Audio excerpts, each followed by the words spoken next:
Hey y'all, what's up? My name is Tom Mizzle. You watching my channel Mizzle 14, and I'm back doing a review of Married at First Sight, Season 12, Episode 11, Monthiversary. So yes, they celebrate their 1 month anniversary. So you just not joining my channel, welcome. Please hit that subscribe button if you enjoy my content. And if you returning people, I appreciate the continued support. Y'all don't know how much it means to me to y'all continuing supporting my channel. All right, so let's jump right into it because I'm not going to try to make it really too long, and I'm not trying to make it play-by-play because the episode's already 2 hours long. So I'm going to talk about some bullet points that come as this episode went along. All right, so my question to you, how fast will you move into someone after you got married?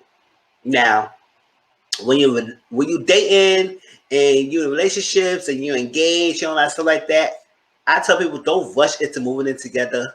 Wait till y'all at least solidify the marriage till y'all decide to move in together. Because when y'all move in before you get married, it will create some amount of issues. Maybe, maybe not. But sometimes it adds more stress to it instead of waiting to get married. Or that's when y'all know y'all serious enough to get married, then y'all move in together. But don't rush. It's no rush. In this kind of situation, these couples got married 4 weeks ago at the first time to each other.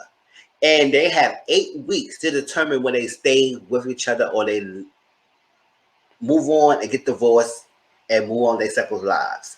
So for me, it's premature that the show will have them question and have discussions about moving in together when it should just and especially the show just have them have an apartment together and they had their own space. So I don't know what exactly is this whole thing about, oh, I'm moving to your house, you moving to my house, I got put my stuff in this house. It's like with Ryan and Clara, a discussion of her moving to his house. And then she was like, I gotta do this, I gotta do that, I gotta rearrange this room, I gotta reorganize this room, I gotta do this, I gotta do this. I said, you said like you're gonna redecorate the whole house. So why y'all just wait until y'all decide y'all want to live together or at least be together after the decision day? And then y'all work on the details of how you're gonna live together. But all this premature doing this way a long hand of time just because y'all married is crazy. Y'all just 1 month in. It's not enough for y'all to be rushing in to say, oh, I'm gonna move to your house, this and that, I'm living in. It's too much to me. I just was to me. Especially if I don't know I'm gonna be with you. So doing all this beforehand and then if I decide to walk away, then I gotta move all my stuff out, doing all this stuff. Yeah, it's too much stress right now. So enjoy each other, enjoy your company, enjoy the separate houses y'all have right now, and continue to get to one another, get to know each other before y'all make that decision to moving in together. Yes, y'all married, y'all legally married, so you could move in. But I just feel like because of the scenario and what each of these couples got into this process, I think it's good to wait until they say, you know what, we will stay together, and then y'all work out the details. Y'all can have little conversations about, yes, who we're gonna move in together, when we're gonna do it, but do it now before decision day is too much. So that was that in that aspect. And then this point of loving, saying I love you. Now, granted, my other question, how long were you willing to wait till somebody say I love you to you before you get in your wits end and leave? Or decide to say, no, I can't do this anymore. Because Clara, when she had that couples dinners with Eric and Virginia, she was sitting there very uneasy because it was very unnatural for Eric and Virginia to say they love you and they just 1 month in and they say they love each other. And Clara wants that. And I felt like that was like a slap on her face to even hear her conversation, even though it's her couples, her friends' marriage is not the same as yours. So you can't compare it to yours. But it seemed like she was very uneasy about that because they was able to say, I love you. I'm with this husband, a spouse of mine, who never said I love you to anyone. And then when Eric asked Ryan, what was your longest relationship? He said 2 years. So he's been 2 years with this lady and never said I love you to this lady. What make you think that you're going to give him an ultimatum and say, if you don't say I love you in 6 months, I will have to leave? I don't know if she was joking about that, but it seemed like if she was, sometimes every joke has some truth to it. And I think she really mean that I need to hear that sooner than later. Because I can't wait 2 years for you to say I love you and they didn't even know that. So then it's saying when she made that ultimatum, I said, girl, you might just pack your bag now. If he waited 2 years and he never said I love you, like Chip, what make you think that 6 months ultimately going to even make him want to say I love you? And then she waiting for that word to come, and sometimes it makes the conversation awkward because they can have good conversation and then on something it's a dead moment. Like they cannot speak to each other. It's a couple of times we used to listen to Ryan and Clara have a conversation. It's times when they go yep back and forth, flowing conversation. And then there be times which I think she's waiting to hear it. This might be the moment. This might be the moment. This might be the moment. And then he don't say it, and then it gets dead silence. I said that's awkward as hell. It really is. It's really awkward to even listen to even watch that on television because especially that dinner scene after they saw the video of their marriage and they talk about how their feelings and how they feel the same. They had a good conversation, and then something said, and then he said, "Cool, cool, pal," and stuff like that. None of that was something else. Said, "Cool," and then that's it. Or I feel the same way I feel the thing, and it will continue to grow. So everything I did say in my vows, I'm in it now. So I think she was waiting. I said, "Oh, this might be the time. This might be the time." And he said it, and then she said, "Quiet." And then the conversation is so awkward. I was like, "Oh my gosh." It feels forced. I feel like she's rushing it. She wanted it so badly. Now, on top of that, she's not getting no D from him. So it's like she's very frustrated with everything. But then they say they all good. They good. I could choose you all over again. If I was to do this again, it would be you. It would be you. But yet you have all this turmoil. It's like, what is it? Like, come on. So that's that. Now, on still the same topic of moving in, Eric and Virginia.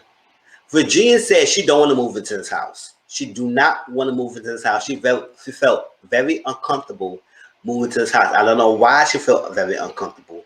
I I don't know. I don't know why. She feel like she like her house. She's renting. She understand that. She just don't want to rush to move to the house because she said it could be a lot.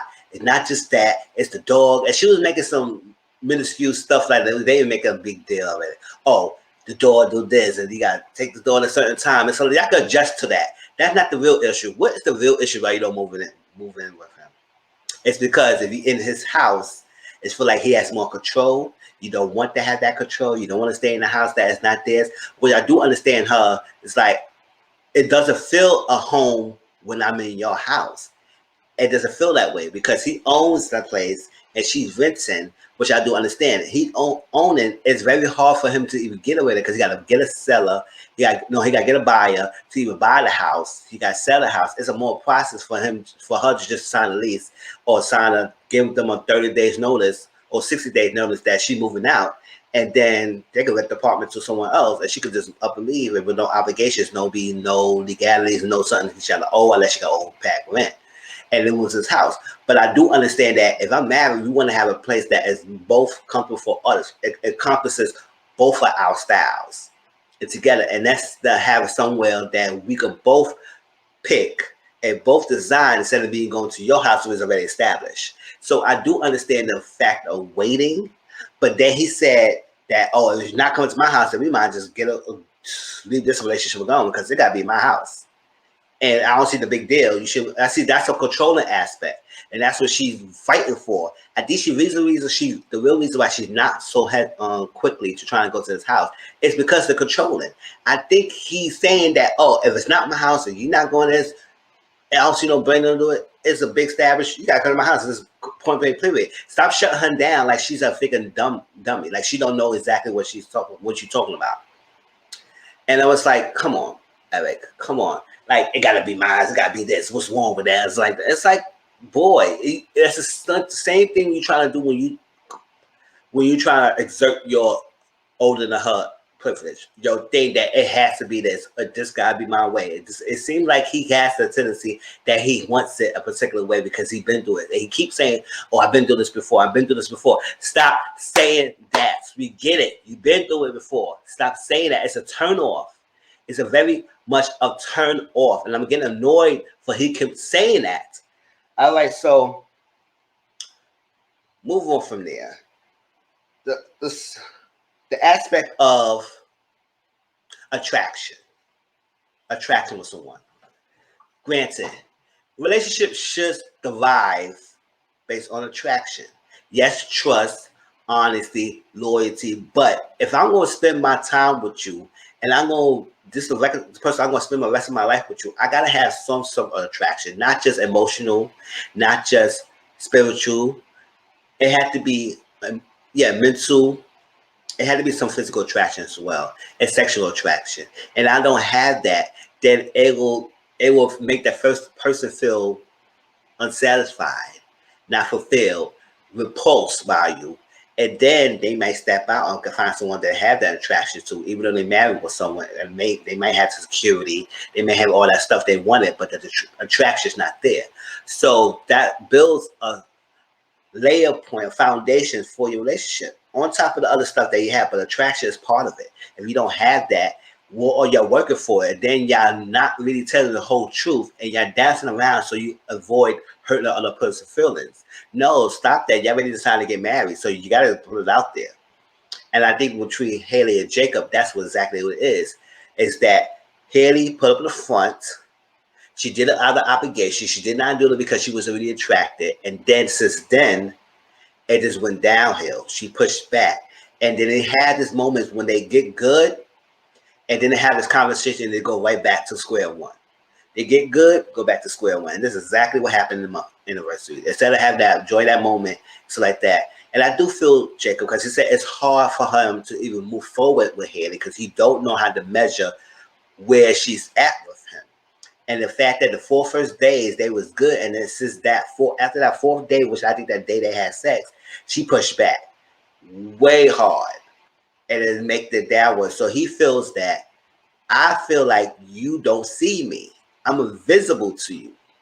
I'm invisible to you. You don't see who I am. You look past me. I'm in a room physically with you, but when you talk to me, it seems like you go past me, and I'm not there sitting right in front of you. And I said, wow, she never knew that he felt that way. And he said he had this since the 4th day, but he never said it until now. I said, you should have been said that. Because at the same time, this girl is holding some of her true feelings, because I think he said that, I don't think you even telling me the whole thing, why you attracted for me, and why you not feeling fully physical attracted to me, or something like that. You're not attracted to me at all. Not just physical, not at all. And you're not telling the whole truth. She's like, yes, I have. I have tell you. No, you haven't, girl. It's something that you're holding back, and you're not explaining what exactly is your issue with of not fully committing. And then they had this freaking the idea to bring a tarot card reader at the place to see their compatibility. And the tarot card reader said that they have some compatibilities. They just need to stop with the freaking controlling. Haley needs to control the situation in some way. Jacob like to control the physicality and the touching and the connection and the human body contact with each other. So persisting, they both is projected something they want to need each other, and not letting it flow. It's not flowing. So it create a discontent and disorganization and disharmony between those two, and they can never get to eye to eye.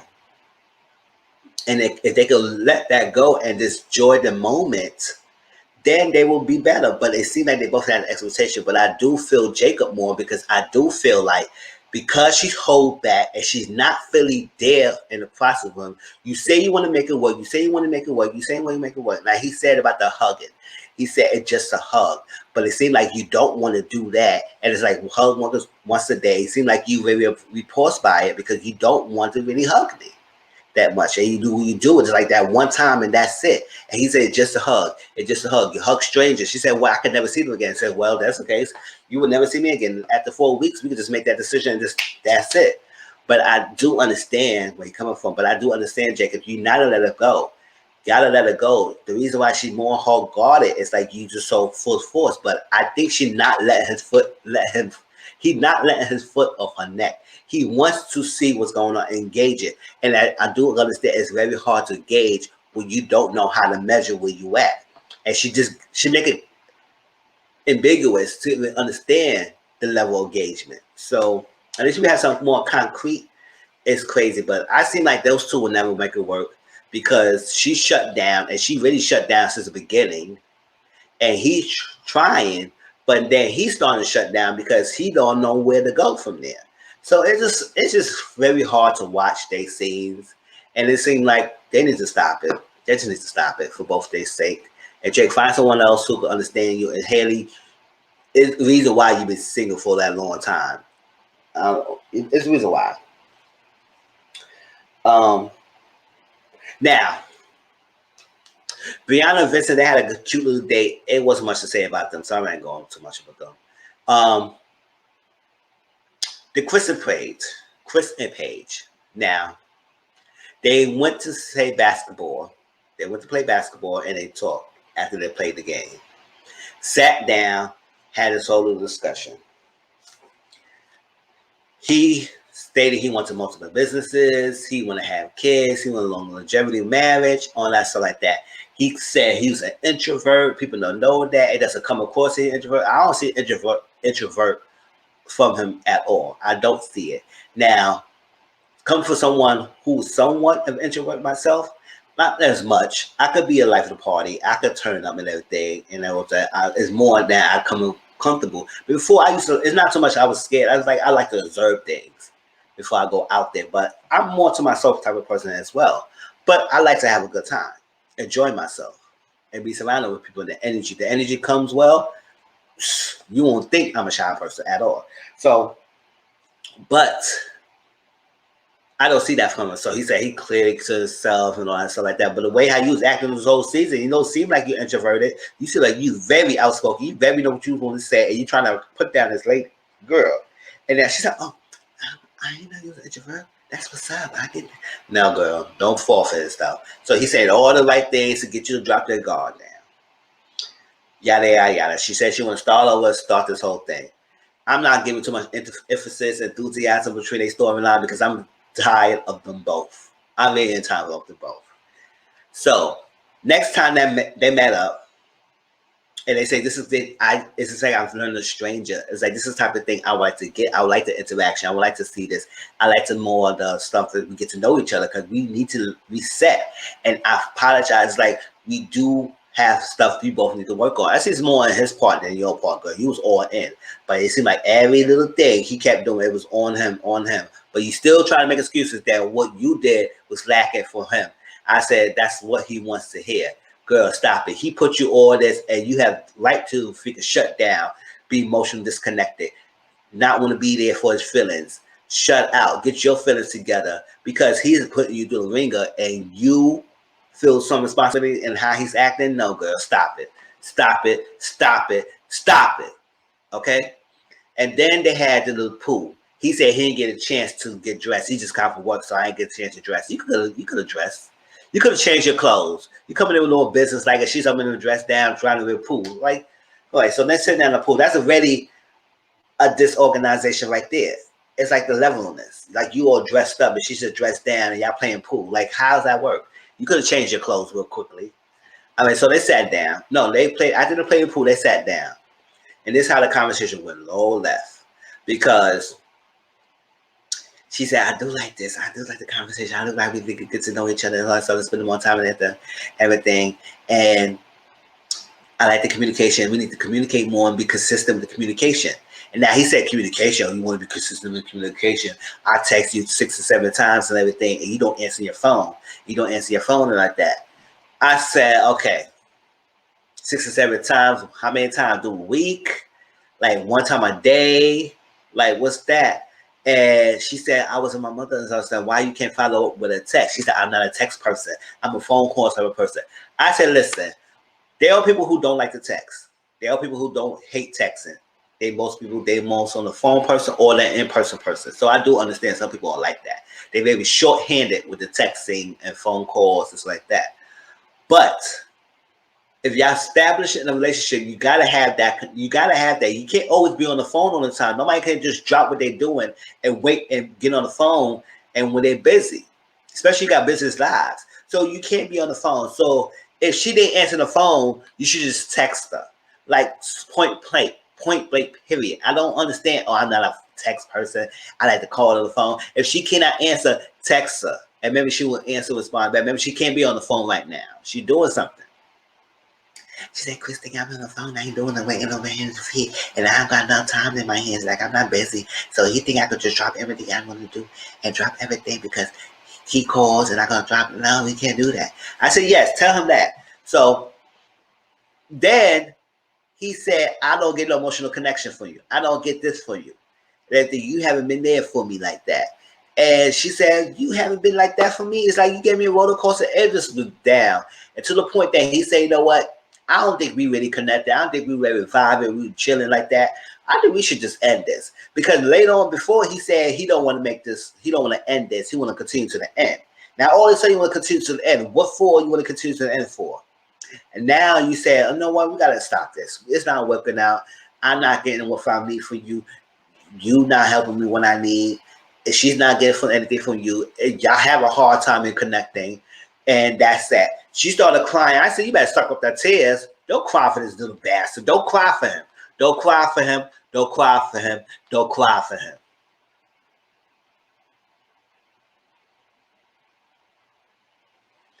Krista Page, get off my TV. Get off my TV. You crying off this bastard. And he's showing his true colors. And then he trying to make you feel like you were just at fault. And then she said something that was good. She thinks that she's falling for the idea of being married than versus the person she married to. That's the answer, girl. Yes. You so hung up about the marriage that you are losing yourself in the process of being married to this fool. If you stop that, focus on yourself. Focus on yourself. And work on your individual journey, work on your counselor, work on your self-esteem, and then whoever your man you get with next, you know what not to be, who not to be with. And the person who's displaying this qualities is not him. Work on yourself. So yes, you so putting with all this because you married, not because it's him, because you was married. And he willing to put up with that. But at the same time, marriage doesn't make you fall for all this stupidity. That's it. Cut it off. Blank. I'm done with the whole review, y'all. Please like, comment, subscribe to my channel. Tell me how y'all feel about this episode. Put in the comment section how y'all feel about some of the questions I posed in the video. And I'll talk to y'all later, all right? Peace.